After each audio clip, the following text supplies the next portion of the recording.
Hello there, today we're going to be doing a quick video about my thoughts on the X-lite. So I've been using this now for 3 months and I wanted to give you feedback of what I've experienced with it in the last 3 months so you can check whether I was just enjoying the hype or whether I'm actually really still loving it. So as you know, beforehand I was using Taranis, so still can't go wrong with it. They are still great controllers if you need one. But let's talk about the X-lite. So I've been using this, as I said, for 3 months, and what I've found with it is I'm still really, as I said before, I'm still really loving the way I hold the controller and the throttle. I'm really enjoying how much throttle control I've got. It's still, to this day, I feel like I've really got control of that, and it gives me some the ability to do some really nice little sort of intricate moves, and it really gets me sort of locked into where I need to be. So still think that the way it handles is really, really good. One of the things I have done is on the top switches here, so normally these are both flick switches like that, but what I've done is I've installed a momentary switch, so I can do basically a pre-arm. So I pre-arm like this and I arm like that.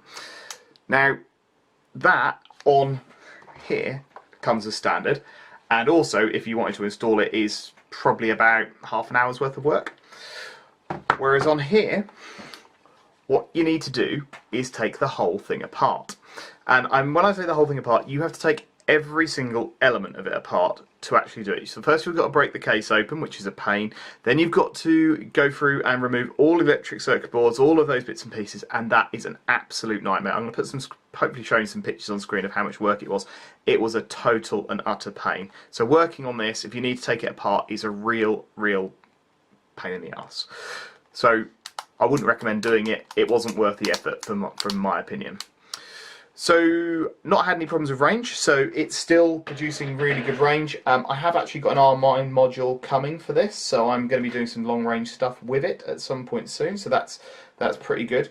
The other thing I found that's a bit odd, and I'm still getting used to, is, so I have my arm switch here, and what I've found is sometimes I've been coming into land and I've just not been able to find that switch. It feels like it should just be a little tiny bit longer, but it's just not quite. These switches are slightly longer. These ones just feel like they should be a little bit longer.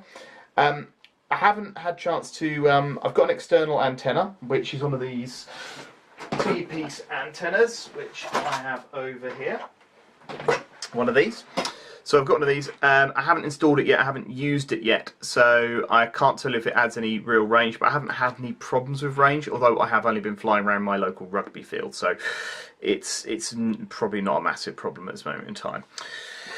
So in the marketplace we've now got a few other options. So FrSky have now released their version, which has got OpenTX on it.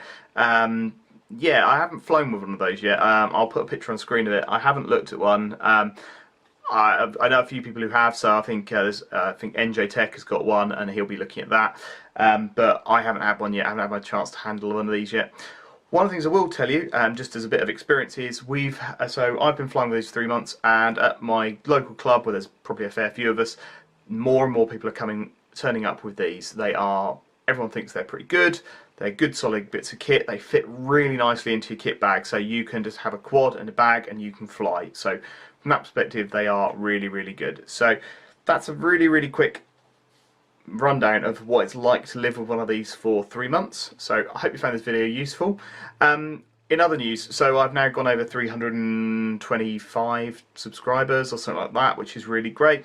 Statistics numbers are going up, so views are going up, so really happy with that. So this channel is slowly growing. I'm hoping to do a bit more. I'm working with a couple of people. I'm doing a little bit of branding, so there's a few things coming up in the pipeline, and I'll be I'm just away for the next couple of weeks, so you won't see as much content from me. But anyway, I hope you all had a good time, and I will see you all next time.